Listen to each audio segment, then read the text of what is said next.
my name is Alyssa Jenkins. I'm a physical therapist assistant and health administration student at Vincennes University, pursuing my doctorate in physical therapy. Healthcare careers are growing at a rapid rate. In fact, the Bureau of Labor Statistics has predicted a 15% job increase from 2019 to 2029 in healthcare-related careers. Why is this? Well, one reason is thanks to technological advancements. We now have all that we need in the medical field to give new treatments and to give preventative medications. However, did you know that according to a study done by Baylor University, 5% of all physician-patient encounters are factitious disorders? So what are factitious disorders? Well, clearly and simply stated, it is a form of deception. In many cases, it's where either the patient or a caregiver to the patient describes symptoms or disorders that the individual has that they truly do not have. These factitious disorders were first described by their symptoms in the early 2nd century by a physician named Claudius Gavin. And then in 1843, Hector Gavin actually gave the name factitious disorders to these list of symptoms. It was not, however, until 1951 that Richard Asher described a specific type of factitious disorder, calling it Munchausen syndrome. Munchausen syndrome is a fictitious disorder in which you are clearly and purposefully deceiving another, such as healthcare individuals. And then fictitious disorders were not actually introduced into the DSM until 1980. Today, within the DSM-5, there are 2 types of fictitious disorders described. Fictitious disorder imposed on by self, which is you as an individual stating that you have a list of diseases or symptoms, or factitious disease imposed on by another, which is what we're going to talk about today, which is where an individual, such as a caregiver or a parent, says that their child or the individual they are caring for has diseases or symptoms that they do not truly have. So what are the symptoms of factitious disease imposed on by another? According to the DSM-5, it is clear deception. That is the main key to diagnosing factitious disorder imposed on by another. Also, there is a falsification of symptoms and an induction of disease or injury. So these individuals may present symptoms that they have induced themselves, whether it's taking something that they should not have, such as a medication, or by physically causing harm to themselves and exacerbating those symptoms. Presentation of another as sick or injured. So often, as stated before, these are parents that bring in their children and say that their child is sick or injured when they are not, or it is not from the cause that they have originally listed. There is no financial or material gain. So we cannot find a connection between where individuals with fictitious disease imposed on by another are truly seeking financial gain. It is just for their need to deceive others.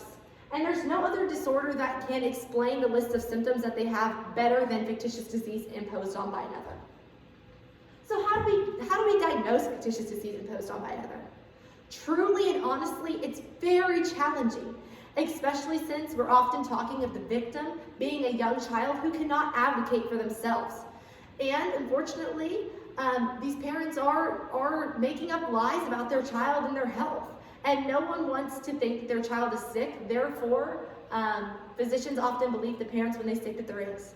However, throughout the years, we have discovered a few tips and tricks to define and diagnose fictitious disorder imposed on by another within healthcare. These are inconsistency between different types of lab results or within facilities. So thanks to technology, we can now share patients' charts. So one physician may see where this patient has been to different physicians across the location in a region, and they have given different diagnoses for each time they visited. Or these between one visit and another, the patient or the patient's advocate, such as their parent in this case, has described their symptoms differently each time. Laboratory results are different depending on, such as if you're giving a urine sample, when you are being monitored by a healthcare individual, you may have no problems present within that urine sample. However, when the child is left with their parent to give the sample privately, that is when we find that there are complications within the urine sample. Observed tampering. This does happen more often than not, is that we see that individuals have tampered with their sample, or we have suspected that they are taking something they should not. We actually find a prescription on them that is not theirs, or that we have not given them for their diagnosis. And sometimes they will actually admit to tampering with or making up symptoms that their child has. Another great way is that sometimes their family members will actually confront them and confront healthcare individuals asking if these symptoms are true. So let's put a face behind this diagnosis. So you've probably actually heard of these two individuals because there has been an investigation undergoing. To the left here, you will see Gypsy Rose, and to the right is her mother, Dee Dee Blanchard. Dee Dee Blanchard is the one diagnosed with fictitious disease imposed on by another, and her victim here is Gypsy Rose, her daughter. Gypsy Rose unfortunately experienced years and years of abuse from her mother, making up symptoms that she had, and Gypsy did not know that she truly did not have these diseases and disorders until she became an adult. To the side, here's a list of some of the diseases and disorders that Gypsy was diagnosed with, but this is unfortunately not all of them.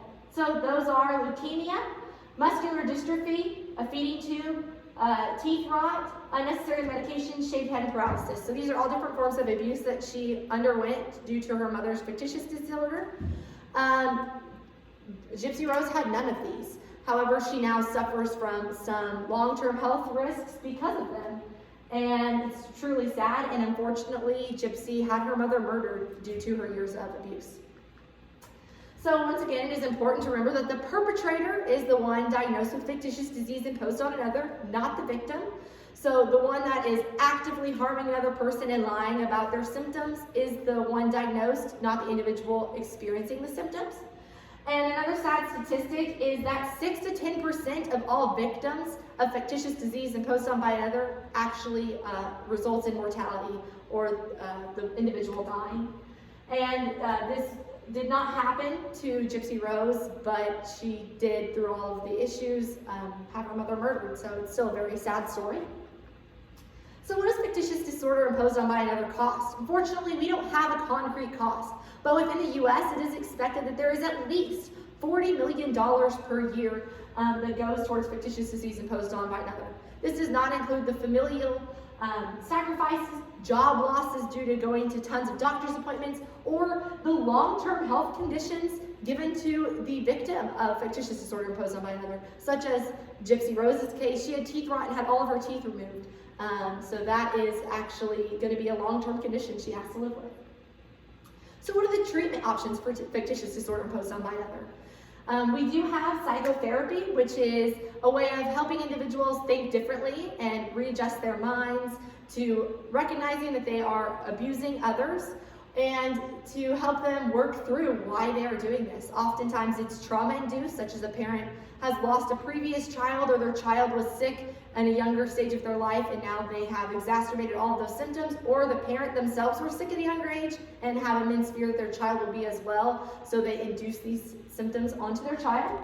Or confrontation. The study done by Baylor University actually discovered that confronting individuals about their presumed fictitious disorder allowed these individuals to come forward and admit that they were inducing symptoms of their child or of themselves, and helped physicians diagnose them and get them the help that they needed for fictitious disorder, and caused some of them actually to stop their actions altogether due to recognizing that they had been found out and that everybody had realized what they had done. So fictitious disorder imposed on another is a form of abuse, and it's a severe mental disorder. And unfortunately, it caused great risks not only to those experiencing the disorder, but also to those around them who are victims of the disorder. There is not a ton of treatments around fictitious disorder imposed on by another because it has only been in DSM-5 since 1980. We are hoping within the years to come that we will learn so much more about this disorder, what causes it, and how to treat it. But for now, we can just look at the results that we have and hope to learn more and continue to study. So I hope that you learned a lot from our talk today about fictitious disorder imposed on by another, and I encourage you to look into it for yourself. Thank you. And here are some of my references from today's talk.